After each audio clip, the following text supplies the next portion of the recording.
Hey there, everybody. I am Jeff. This is Tabletop Toolbox. If this is your first time here on the channel, well then welcome. This is a YouTube channel dedicated to the modern board gaming hobby, and I'm excited to share with you today my top 10 games from 2025. This is a video I usually do out on the Dice Tower. This is my first time, at least that I can recall, doing this here on my own channel, and I'm excited to share this with you. Although I will say that this list is always a bit difficult to curate each year. And there's two reasons for that. First of all, according to BoardGameGeek.com, exactly 5,000 titles were added to that database in this past year. 5,000 games. Now, I know that some of those are actually not going to come out until maybe next year. Maybe some of these are just kind of prototypes, and that's the year that someone plugged it in. But still, of that list, I have played exactly 51 games. That is just a hair over 1%. I honestly thought it was going to be a little bit higher than that. I'm a little bit sad of that myself, and I feel a little bit of imposter syndrome doing a top 10 list when I've only played 1% of the games that came out in the past year. I will also say that as my tastes have changed, I have found that some of those bigger blockbuster titles, the games that seem to get the most traction, most attention, the most popularity on social media or channels like Board Game Geek, are ones that maybe just don't click with me as much as even I sort of thought that they might. And there was also a title that came out in this past year, Philharmonics from Arcona Games, I was really excited for, and it just didn't quite land the way I had hoped. Now, I need to play that game some more, so that's another reason why it's not on this list. But anyways, I'm going to still share with you as best as I can my top 10 favorite games from the past year. These are games that maybe I've gotten to play the most times, maybe I've gotten to explore a little bit more than I have some of these other games, or some of the other games from this past year, I should say. Maybe I've gotten to play these with a wider variety of different players, maybe more so than just my own family or closest friends, and that's why they've kind of sort of rung as loudly as they have and made it to this list. Anyways, I've rambled enough here. Let's go ahead and get started with number 10.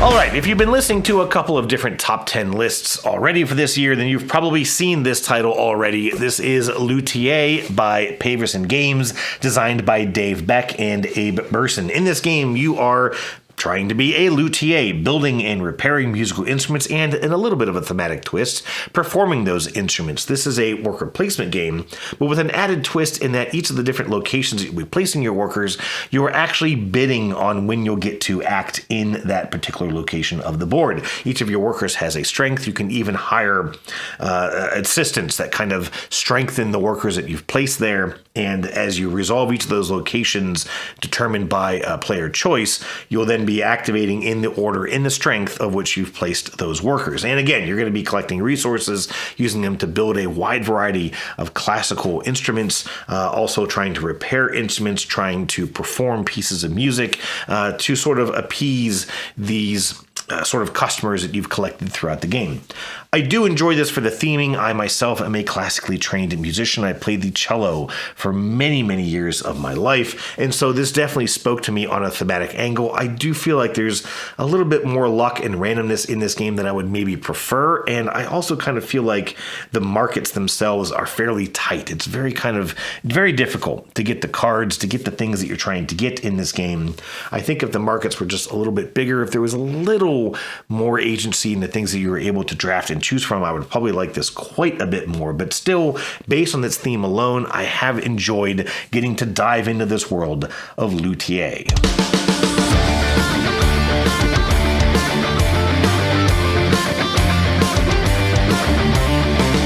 Number 9 is a very popular title from this year. I don't think it'll surprise most folks to see it on here, maybe just surprise to see it in this position. Number 9 for me is Galactic Cruise by Kinson Key Games, and this has a number of designers to its credit. This is a game where you are, now it is a worker placement game, where you are in the business of trying to get customers to a variety of locations on an intergalactic cruise. Now, we never quite know where those locations are or sort of where you're going, but this is a a cruise line style of game, just, on a larger scale, set in space. You'll be trying to build a number of rockets. You'll be trying to get customers on those rockets, and then, of course, get those rockets launched and get those customers on board to the locations that they want to go to. And there's a lot of engine building elements to this game. You're trying to upgrade your ability to reach a variety of different action locations based on a single worker placement spot. You're trying to add technologies that may enhance your abilities to do certain things or cheapen the costs to build or launch those rockets. There are also these asset cards that give you quite powerful abilities if you can keep your eyes on them. Generally, I do like this game. It's a very comfortable game. It's a game that actually isn't really that hard to get into. It seems very daunting on the table, but it's really not that difficult to understand and get your head wrapped around. I do wish that it explored its theme just a little bit more. Like I mentioned, you don't really know where these locations are. There's no real feeling that your rockets have left Earth and are exploring outer space. You just put a little token above them to indicate that they're currently on a trip. And so I kind of hope as they continue to add content for this game, as they continue to develop the idea of this game, I do hope that we'll see maybe something of an intergalactic map, maybe the ability to actually track different locations, maybe have random events happen to you while you're in the midst of these travels. I think that could be a really interesting thing to see this game further developed. But it is still, like I said, a fun game to play, a good adventure to sort of sink your teeth into. Number 9, Galactic Cruise.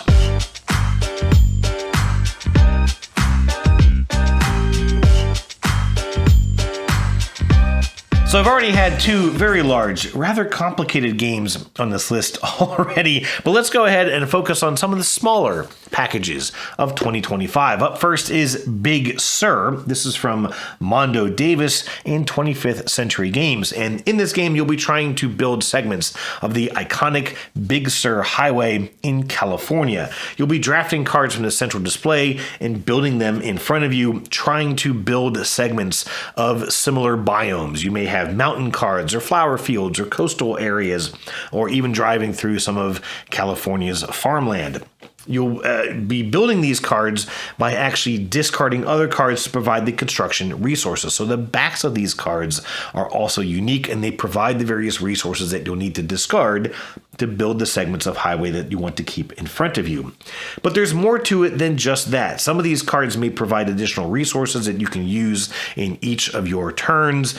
You'll also have this ability to use the most recent card on your discard pile, sort of recycling or reusing resources from previous turns, or even just even within the same turn, to build additional segments of cards. And what I really like about this is that it has this interesting snowball effect. At the beginning of the game, you're going to struggle a bit to get the cards played, but towards the end of the game, with various abilities in front of you, you'll be able to suddenly find yourself building multiple segments of your freeway in a single turn, maybe without discarding any cards at all.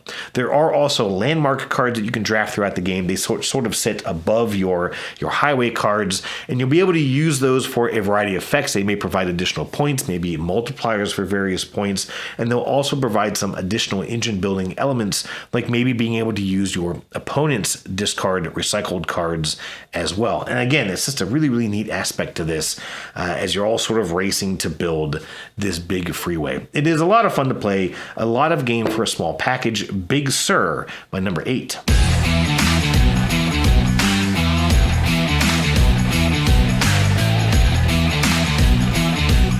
Let's keep things on the smaller side for just one more title, shall we? Because I have had a ton of fun this year playing Tacta. This is designed by Jason Tremblay and is published by The Op Games. This is a very simple, very colorful, very beautiful game where you're simply placing these cards out in front of you, overlapping them against cards that are already in play, and simply at the end of the game trying to have the most points still visible on those cards. It is literally that simple. I have almost already taught you how to play this thing. You're going to have a small hand of cards in your hand. You can always play the top or the bottom card of that stack. That's it. And you're going to be placing them out in a way that you're hopefully covering up the points on top of the other player's cards already on the table.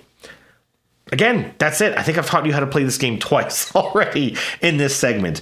This is just a very fun, very tactical, a little cutthroat, silly game Every time I have sat down to play this, and I've played this with a wide variety of folks already, we have always had a ton of fun with it.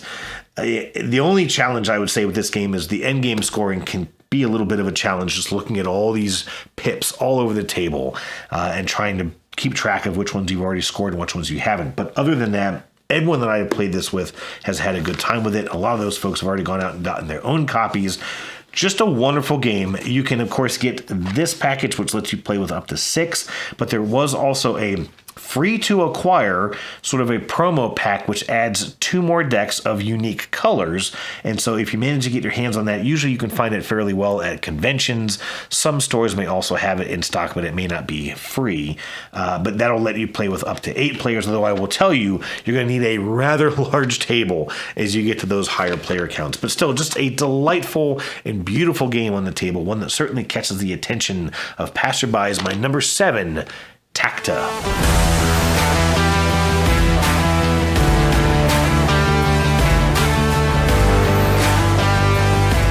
Number 6 is relatively new to my collection. This game only recently started to deliver to backers, and I believe it is already available in retail. This is Formaggio by Ben Rossett and Road to Infamy Games. This is a standalone successor to the game of Fromage by the same designer and publisher. This is another worker placement game. Yes, it is kind of one of my favorite genres of games, where you're going to be placing workers out onto these 4 wedges of a cheese-shaped board to produce a variety of cheeses in a variety of qualities. You'll be making hard cheese, soft cheese, and blue cheeses, and you can make them in bronze, silver, gold, or new for Formaggio platinum qualities. You're going to be working in a wedge of the board in front of you on each of these turns. You're going to place out at least up to 2 workers, one in the sort of board in front of you, also possibly one at the top of each of these wedges, which will give you a unique resource. You may also be able to place workers on your own player board. And then after everyone has taken their turns, which happens simultaneously, the board will rotate 90 degrees. You'll have a new piece of the board in front of you, but then you'll quickly survey the board to see if any of your workers are facing towards you. And if they are, you reclaim them to use immediately in the current turn. Each of these boards sort of acts as a little bit of a mini game. There is some area control. There are just various sort of point schemes that you're trying to work within, and you're going to score each of these boards individually at the end of the game. There are also a number of points you may be able to acquire from your own player board, including various structures that you can build throughout the game, which may provide additional resources in each of your turns. They may provide, again, some end game scoring or some engine building elements to you, which are always exciting to explore. If you have played Fromage, or if you haven't, of course, there is very little to sort of learn from that game, or new to this game, I should say. And in fact, you can even mix and match the different boards from Fromage and Formaggio to sort of custom tailor your own gaming experience across those 2 titles. They're able to be intermixed. Maybe not a whole lot new here, although I do really enjoy a lot of the mini games presented by the different boards in Formaggio, and so I think that there is certainly room for both of these games in your collection. I've had a lot of fun with it. Number 6, Formaggio.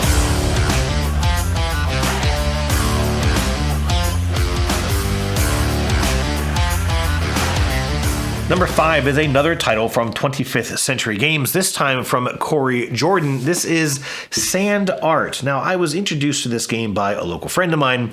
I had seen it before for sale at the Origins Game Fair in Columbus, Ohio, and I sort of shied away from it because I got the impression that it was a flip and right or a roll and right style of game, and I just do not care for those styles of game at all. However, this is nothing at all in that genre of game. Yes, you have colored pencils. Yes, you are filling in a sheet, but it is actually an action selection game by sort of moving a worker represented by a little wooden hand token on the board. And what you're sort of doing is moving your hand across this workshop of different cards, and those cards are going to let you collect colored sand, maybe mix those colors of sand into other colors of sand. Yes, we know that's not really how it works, but for a board game, it's fine.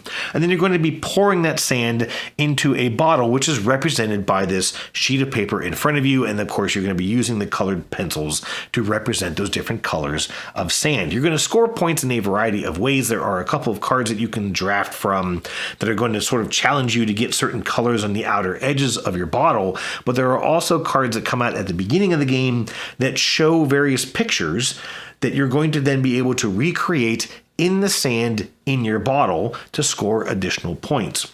I simply want to say that this is one of the most zen and relaxing and chill games that I have ever played. There's really no player interaction, except for that maybe blocking certain actions in this workshop, but that's a sort of a temporary hurdle, if you will.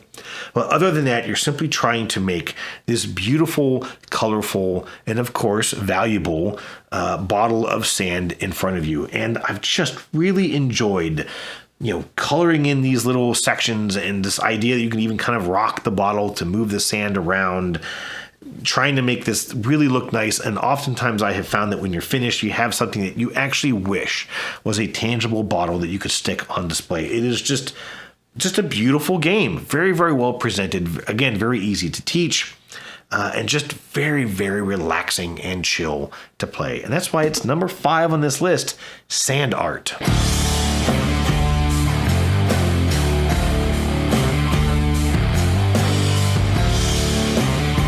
The past couple of titles of this list have been fairly lightweight, small box, approachable board games. And number 4 is as well, but I do think it starts to foreshadow what might be ahead on this list, because this is Orbit by the great Dr. Reiner Knizia and published by Bitewing Games.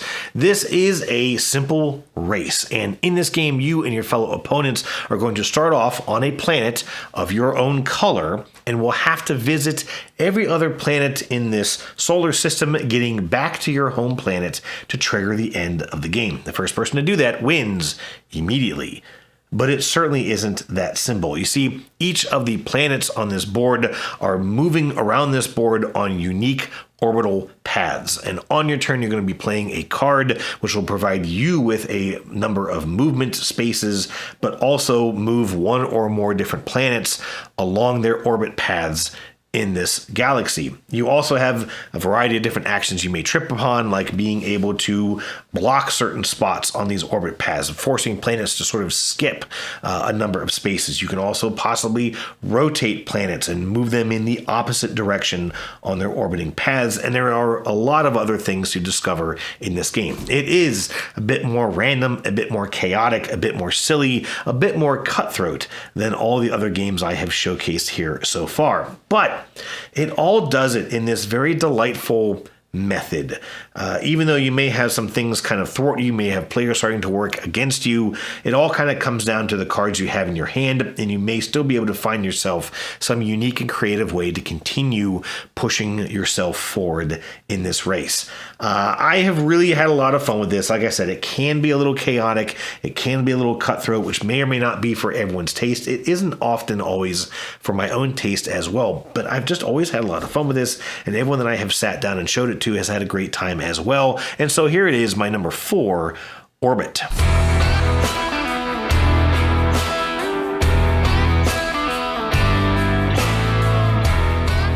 And now, as they say, time for something completely different. Now, fans of this show and of this channel know that I am a big fan myself of space games. And in fact, I realized just a moment ago how few space games there are on this list. And in fact, this is the last one on this list. But it is a game I was quite excited for, even a bit nervous for, and it is a bit iconic in its own right. This is Eve, War for New Eden by Titan Forge Games. And this again has a list of designers to its credit. This is a tabletop remake of the iconic IP video game EVE Online. EVE Online is a massively multiplayer online role-playing game that I myself played for quite a number of years back in the sort of mid-2000s.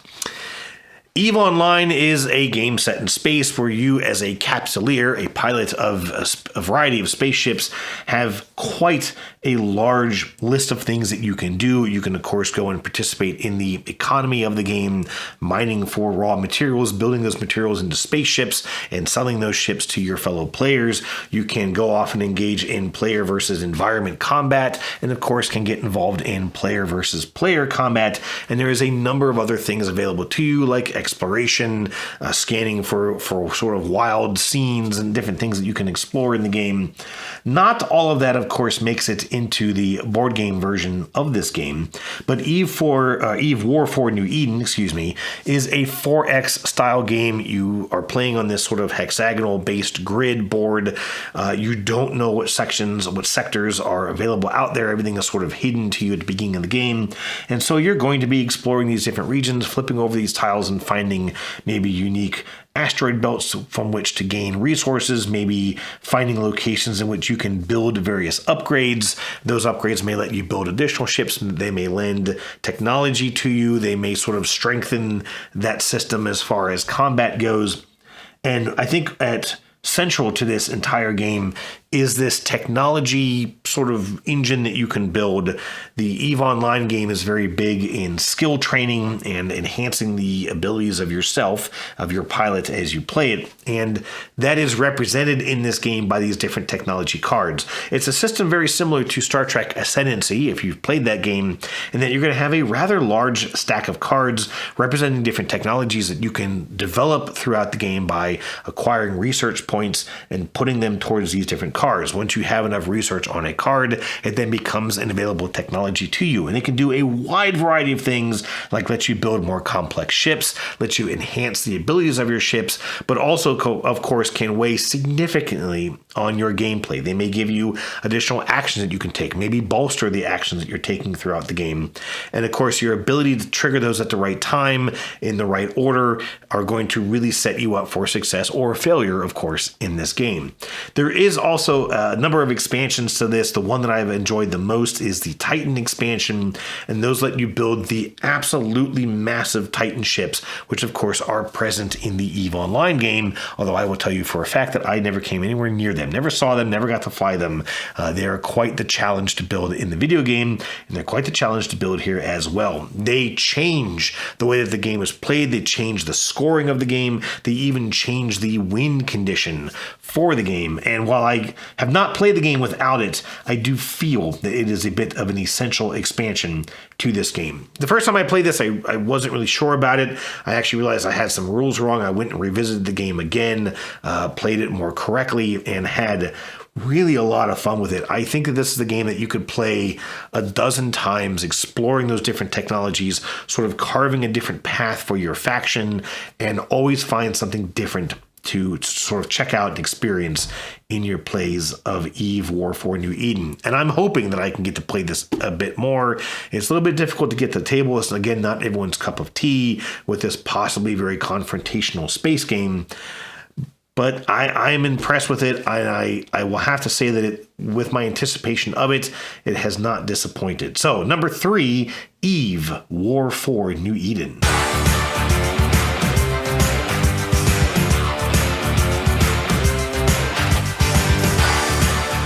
Number 2 is going to be another game that won't surprise a lot of folks seeing it on this list. This is a relatively new release. This game did not come out that long ago, but it is from one of my absolute favorite designers. This is Speakeasy by Vital Lacerda. This is a game in which you will be running an underground network of alcohol distributors and retailers during the Prohibition era of the United States. And you're going to be trying to sort of build up this business, trying to expand across New York City, trying to, again, sort of run your alcohol to various locations while trying to spar up against other mob bosses in that era, and even up against, of course, the police. Surprisingly for this game, there is not any conflict between players. That is one element that I really do like about this game. All of the mob bosses you're up against are sort of game-driven or artificial, if you will. Of course, the police and even those mobs sort of randomly spawn across the map. You start with a couple of them in play, but you're never quite sure where other ones are going to show up. If you get attacked by a mob boss in the game in each of these rounds, it's going to be a little bit tougher than if you try and knock one out that has already established itself.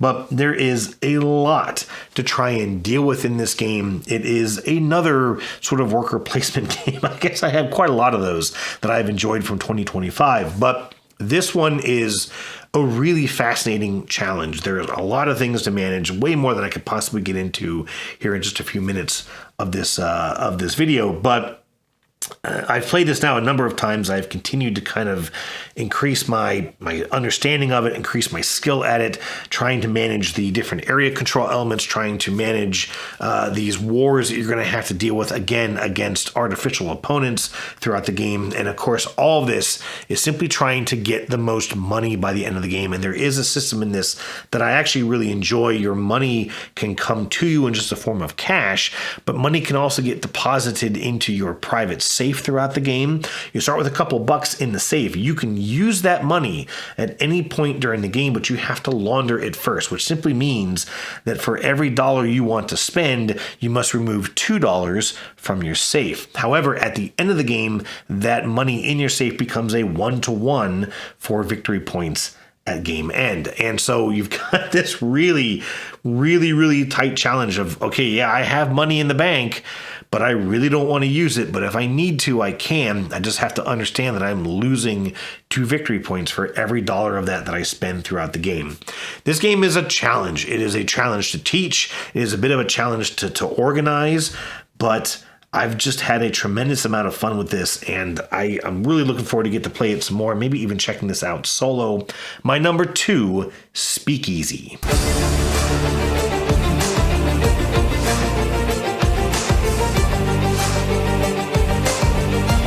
And here we are at number 1. I hope you've enjoyed this list so far. I do think that this number 1 title is going to be one that is a little bit more obscure. I don't think that this game has really quite reached the audience of some of the other titles I've already covered here today. But this was a game that I had originally backed on Kickstarter for just a few bucks. I decided not to complete my pledge, but I did play the game a couple of months later, and I just found myself really drawn into it. There were a lot of things about this game that I really like. There are a couple elements I think are just a little weird, but again, I just found myself wanting to play it and experience it again and again, that I finally did go and get my own copy. This is The Gilded Realms. This is published by Sandtime, and it again has a number of designers to its credit. This is a game about trying to build a kingdom in sort of this medieval setting, if you will. You've got knights and archers and sort of warriors. But this game plays out over a number of rounds. You can actually set the length of this game. There's kind of a standard and an advanced mode, if you will. And in each of these rounds, you're going to be drafting these cards. You're going to be trying to build these components of other buildings. And eventually, once you have enough of those components developed, you'll be able to upgrade the different provinces of your kingdom. It's represented by these 5 cards on the bottom of your player board. They sort of build together in this very beautiful mosaic, and you can flip over these cards or replace these cards throughout the game. They're going to gain you additional abilities, maybe give you space for or the ability to research better technologies. Again, more engine building in this game. They're going to improve maybe your military strength or defense. They're going to provide more resources to you in each of these rounds. And then at the end of each one of these rounds, there's going to be an event. And a lot of times, you're not going to have any idea what those events might be. There may be times of prosper, where all the players are going to get some additional resources. There may be times of war, when you're getting attacked by, again, sort of an artificial or a game element, a game army that will attack all the players equally. And there is this element where you've got to sort of decide what you think is going to happen. You have these little neat plastic sort of castle tokens. You can choose to be in a defensive stance, an offensive stance, or again, sort of hoping that you're going to be gaining some additional resources. Of course, if you're wrong, you may suffer a little bit harder in the end of that round. But if you set yourself up correctly, then you'll be hopefully prepared for what's going to come your way. And it was that random element that I wasn't sure I was going to enjoy. However, you actually have quite a bit of opportunities in this game to get the peek at what those events might be. And so you can actually go into an era with being prepared for what's going to happen. And that definitely has a very good impact, in my experience, on the gameplay. All in all, this does feel like some of those real-time strategy sort of kingdom building games that you may have played on the PC, and it just has some of that feeling, and I think that's what kept me going back to it. That was a genre of video game that I've always enjoyed, and sort of seeing it I think done fairly well here in tabletop format is what drew me to this title and has kept me interested in it. I really like this game. I haven't gotten to play it as much as I would want to. I really do want to check it out some more. It also has a fairly decent and rather challenging solo mode that still keeps making me want to come back to it. And so I've had a lot of fun with my number one, The Gilded Realms. Folks, thank you so much for watching this video. I hope you've enjoyed this. I've had a lot of fun putting this together. Thanks as always for everyone who has contributed to this channel over the past year, and I'm looking forward to some more exciting content coming out in 2026. Until then, cheers.